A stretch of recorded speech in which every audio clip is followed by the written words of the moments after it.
pour le contexte, vous êtes deux aventuriers, si on veut.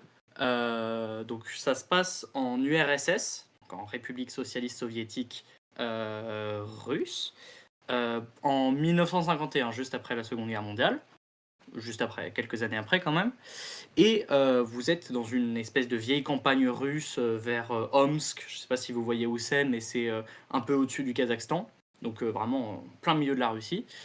Et, euh, et vous êtes en quête d'un endroit qu'on appelle la zone. Alors c'est un endroit qui, selon les légendes, de pouvoir réaliser leur souhait le plus cher. Alors, mu par cette idée folle, vous êtes venu à cet endroit-là et vous allez devoir franchir la frontière kazakh, car la zone se trouve au Kazakhstan, enfin en République socialiste soviétique kazakh plus précisément. Et, et ensuite, une fois là-bas, il y a un endroit qu'on appelle la chambre, qui est ce fameux endroit où on peut réaliser tous les souhaits. Sauf que la zone est un endroit extrêmement dangereux et en plus de ça, elle est militairement gardée, c'est-à-dire que tout autour de la zone ont été érigées des murailles et des casernes, des postes frontières, toutes sortes de choses. Donc il est extrêmement compliqué et dangereux de rentrer dans la zone, en tout cas seul. C'est pourquoi vous êtes accompagné d'une personne qu'on appelle un stalker, donc c'est un nom de métier si on veut. Ce sont des gens qui guident d'autres gens dans la zone. Alors c'est tout à fait illégal comme activité, mais donc il y a ces fameux stalkers qui sont des gens que l'on paye, que l'on soudoie pour qu'ils vous guident à travers la zone. Ils ont une très bonne connaissance de l'endroit, des dangers qu'il y a là-bas, et également ils savent plus ou moins comment franchir le côté militaire, si vous voulez. Voilà, donc ça c'est pour le contexte. Si vous avez des questions, n'hésitez surtout pas à me couper hein, si je ne suis pas clair sur un point, parce que je me rends difficilement compte parfois. Et donc, vous êtes... pardon, oui, tu voulais dire quelque chose? Non, moi je dis t'inquiète pas. Je sais pas si Tetherbox veut ajouter quelque chose, mais. Non, Ok, c'est clair. ok, superbe. Et donc, vous êtes deux personnages. Alors, je vais vous laisser choisir qui est qui. Donc, il y a Nikolai Ivanov, qui est un scientifique qui a travaillé sur une thèse de science, qui fait beaucoup de recherches dans le nucléaire, etc. Donc, un scientifique de haute voltige, si on veut, qui a des désirs de rentrer dans la zone pour ses propres raisons qui sont personnelles. C'est un homme qui est assez froid, qui est très grand, très imposant, euh, qui parle peu, mais qui a vraiment une espèce. Il est limite inquiétant, si on veut. Et voilà, c'est un homme qui, qui est mu par la science, si on veut. Donc il a une certaine rationalité vis-à-vis des choses. Et à son opposé, il y a un écrivain, slash philosophe, si on veut, qui écrit des bouquins philosophiques, qui écrit des histoires fantastiques, qui a un côté très euh, euh, proche de certaines croyances. Il aime l'irrationalité, il aime imaginer des mondes improbables, il aime voir des esprits, voir des choses dans le monde. Voilà. Donc, et il s'appelle Alexander Kopalski. Donc Alexander ou Nikolai, à vous de choisir. Hmm. Que tu préfères, toi? Moi, j'aime bien le scientifique. Je sais pas ce que t'en penses, mais je peux prendre l'autre aussi. Moi, n'importe. N'importe vraiment. Donc, vas-y, je pars Mais- sur l'écrivain, du mais coup. bon. Allez. Donc, Monsieur si j'ai bien vu. Alexander. Attends, pardon. Alexander, très bien. Donc Soktar, tu es l'écrivain et Tutor, tu seras le scientifique. Donc, tu seras Alexander et Tutor, tu seras Nikolai. Nikolai. Nicolas. Tout à fait. Très bien. Alors, maintenant, où vous en êtes? Donc, vous vous étiez réunis dans une sorte de bar, si on veut, une espèce de taverne, même si c'est un peu vieux comme mot. Et vous êtes parti en train pour vous rendre au poste frontière. Et le Stalker vous a prévenu. Donc le Stalker ne donne jamais son nom, hein. Tout le monde l'appelle le Stalker, c'est le nom qu'il emploie. Et donc, le Stalker vous a prévenu que vous alliez passer le poste frontière et que pour cela, vous alliez devoir avoir de fausses identités. Donc, que je vous décrive un peu. Hop. Donc, vous êtes dans un train presque vide. Les vitres sont sales. C'est un train qui, même si c'est un peu vieux, il fonctionne à la vapeur. Il est bondé de militaires. Il y a très peu de gens différents dedans, à l'exception de quelques familles kazakhs qui potentiellement rentrent chez elles, ce qui semble être logique. Et voilà, le quai de la gare sur lequel vous êtes monté, à ciel ouvert, laisse s'infiltrer une épaisse brume ambiante, si bien que l'on distingue à peine l'autre extrémité du quai. Dans ce brouillard angoissant, des silhouettes d'hommes et de femmes se dressent. Il y a aussi 2 militaires tenant par les bras une femme menottée. Celle-ci peste et jure silencieusement. Voilà, donc ce sont des petites descriptions que je vous fais. Et donc, vous avez fait un voyage en train et vous arrivez au poste frontière. Soktar, je te laisse mettre la musique. Alors, tu sais quoi, je vais inviter Totterwag à venir sur le Foundry. Si tu veux bien, mon cher Totterwag. Bah, Ah, toi aussi, il y avait un Foundry. Hop, pardon. effectivement. Non, mais Euh, attends, c'est surtout que je vais tout vous créer tout de suite. Comme ça, ce sera fait. Hop, si tu veux, Agathe aussi rejoindra pour la musique. Ouais. Il n'y aura pas de mot de passe, hein, cherchez pas. Hop. Et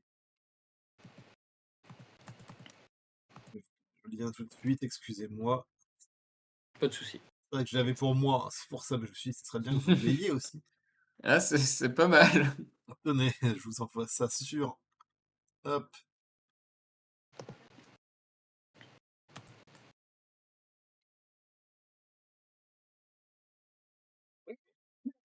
Les mini-coups. Superbe. Hop. Non, de toute façon, vous avez votre pseudo. Vous connectez et je lance la musique quand vous êtes là. Me voici normalement. Non, bah c'est bon. Alors, je vais faire gaffe à pas avoir coupé le son. Ouais, évidemment, j'avais coupé le son.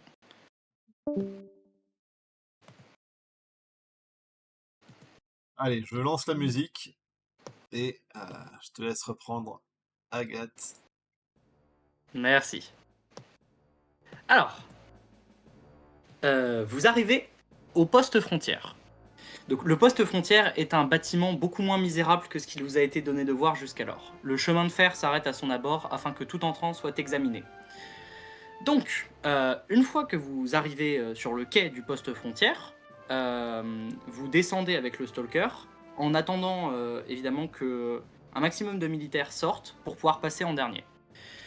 Vous passez après eux et donc discrètement, pendant que vous êtes sur la file qui mène devant les guichetiers, enfin plutôt les douaniers, le stalker vous donne discrètement un passeport qu'il vous demande de mémoriser au plus vite. Alors ce que nous allons faire, c'est que je vais vous demander, chacun votre tour, je vais vous donner énormément d'informations, et je vais vous demander d'en mémoriser un maximum, et de me les ressortir juste après. Je compte sur votre sincérité, vous n'avez pas le droit de prendre de notes. Ah, je vais... j'allais te demander justement. Ah oui, oui, c'est ça qui est marrant.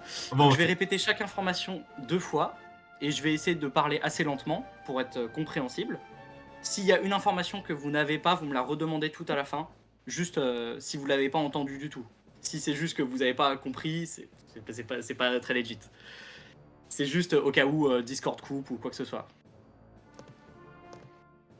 Donc, Soktar, je vais commencer par toi. Donc, Alexander, je vais commencer par toi. Est-ce que tu es prêt j'espère. pour la dictée? Ne t'en fais pas. De toute façon, le but c'est pas de tout avoir parce que c'est impossible, parce qu'il y a beaucoup trop d'informations. C'est d'en avoir un maximum et si tu n'en as pas certaines, d'être assez crédible pour faire comme si tu les avais. Bien sûr. Avec le flegme, potentiellement ça peut passer. Alors, donc, le passeport se divise en... Enfin, il y a un passeport et il y a dedans ce qu'on appelle une propiska. C'est en gros un titre de séjour si on veut, en plus du passeport. Donc, tu t'appelles Gabriel Bezroukov. Ton numéro de passeport est le 70 349. Tu t'appelles Gabriel Bezroukov et ton numéro de passeport est le 70 349. Tu es né le 6 mars 1918 à Moscou en URSS. Tu es de nationalité soviétique. Tu es né le 6 mars 1918 à Moscou en URSS. Tu es de nationalité soviétique. Ton passeport t'a été délivré par Milena Sokolov le 12 décembre 1943. Ton passeport a été délivré par Milena Sokolov le 12 décembre 1943. Le responsable de l'organe des affaires intérieures à ce moment-là, c'était Lavrenti Beria. Lavrenti Beria. Sur ta propiska, il est indiqué que ton lieu de résidence est à Moscou en URSS.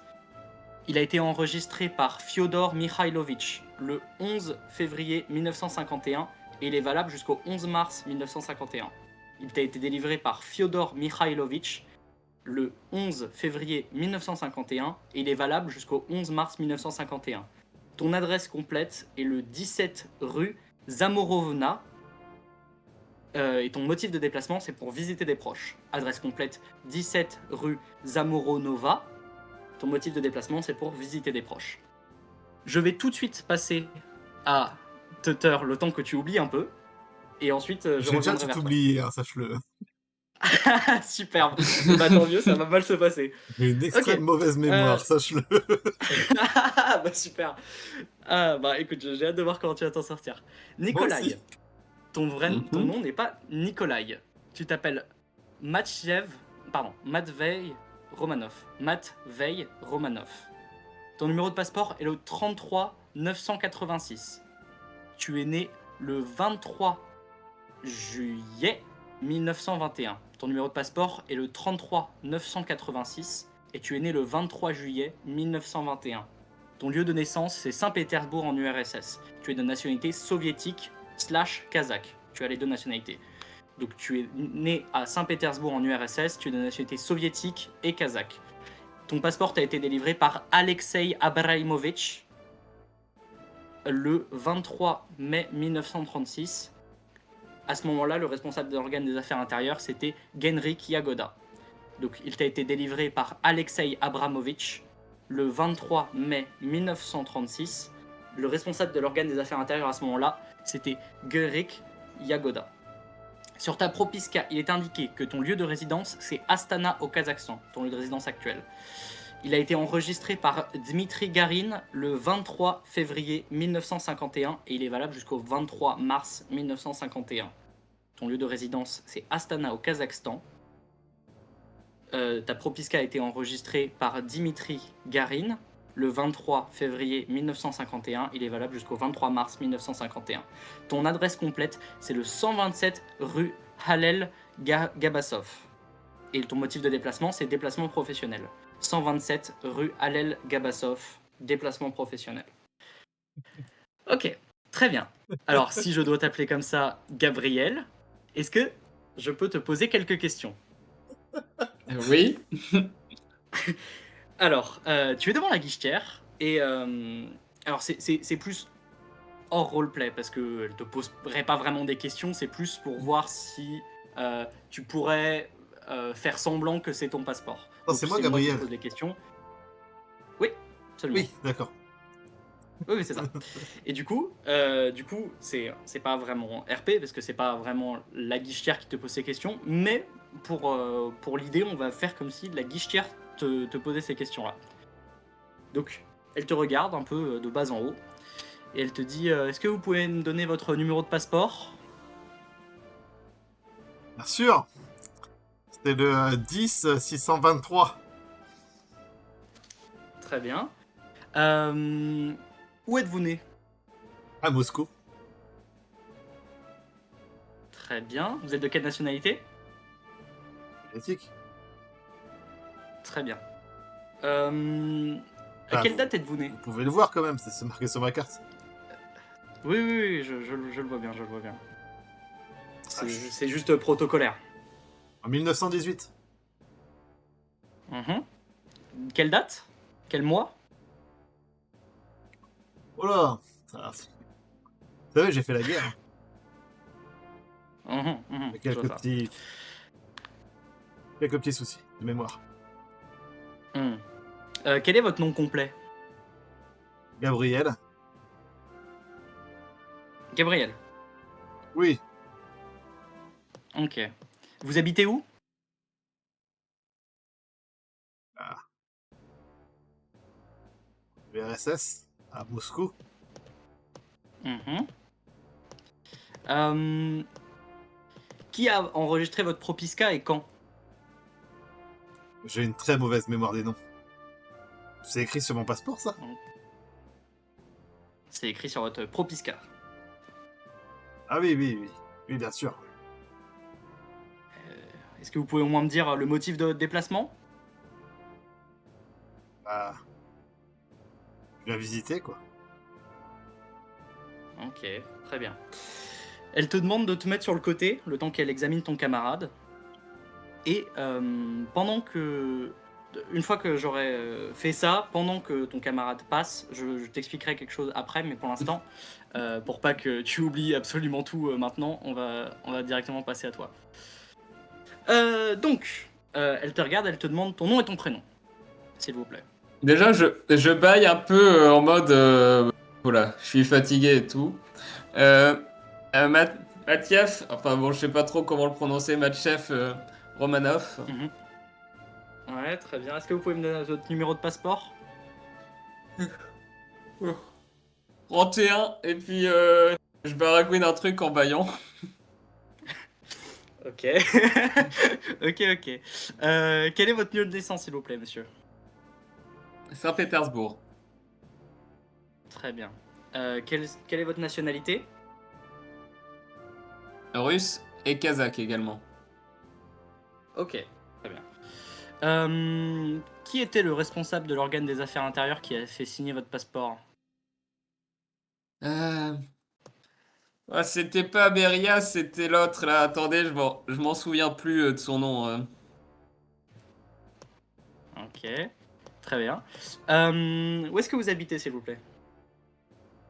Rue Hallel. Je rebaille à nouveau. Ok. Elle te regarde, elle fait excusez-moi, monsieur, vous avez des problèmes de sommeil? Tout va bien? Ah bon, m'en parlez pas, les voyages, ça me, ça me casse le sommeil et puis j'ai le dos en compote. Plus j'essaye Ah, de je vois dormir, ça. plus j'ai mal au dos et moins j'arrive à dormir. Ah, je vois ça. Bon, très bien. Est-ce que vous pouvez me dire par qui et quand a été enregistré votre propiska? Non, je pourrais pas vous le dire, j'ai oublié son nom, mais c'est écrit dessus. Ok, très bien. Est-ce que vous pouvez au moins me dire le motif de votre déplacement? Le boulot. Ok, très bien. Donc, elle est suspicieuse. Elle vous regarde. Elle se dit bon, je pense que ils ne, ils veulent simplement rentrer. Ça a l'air d'être une dure journée. De toute façon, il est tard. Et bon, de toute façon, elle a pas que ça à foutre d'appeler la sécurité ou quoi que ce soit. Donc, elle vous laisse passer, non sans te regarder, toi, Alexander, et te porter un regard assez inquisiteur, comme si tu lui avais fait perdre son temps. Et derrière vous, vous voyez le stalker qui à peine monte son passeport et on le laisse passer immédiatement. Comme si, comme si, comme si son simple nom pouvait évoquer qu'il n'avait pas besoin de justifier quoi que ce soit. Alors que vous attendez que le train reparte vers la caserne militaire, vous voyez la femme que vous aviez vue auparavant sur le quai hurler et se débattre alors que les militaires l'emmènent vers un autre quai où attendent une trentaine d'hommes et de femmes.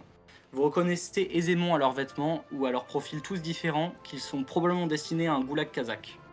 Le train arrive finalement tandis que vous remarquez que le stalker semble légèrement troublé. Cette fois-ci, le train n'accueille presque que des militaires, sauf 2 familles aux airs kazakhs, semblant prendre ce train pour rentrer chez eux. Vous êtes regardé avec méfiance et le stalker vous demande de faire mine de rien. Les rayons du soleil esquissent son déclin. Non, pardon. Les rayons du soleil esquissant son déclin percent à travers la vitre sale du train. Il est 19h passé et votre arrivée à la caserne se fera dans la nuit. Donc, c'est le dernier point avant la zone. Il y a une espèce d'énorme caserne militaire qui s'érige de part et d'autre de rempart. Et vous savez que traverser cette caserne militaire, c'est le dernier pas avant de pouvoir rentrer dans la zone. Et étant donné que c'est un gros morceau, je ne veux pas vous rentrer là-dedans parce que sinon ça va être beaucoup trop long. Donc je propose qu'on s'arrête là si ça vous va. Ça fait à peu près une trentaine de minutes qu'on y est. Mais c'est très Et, bien. Très bien. et je pense que c'était suffisant.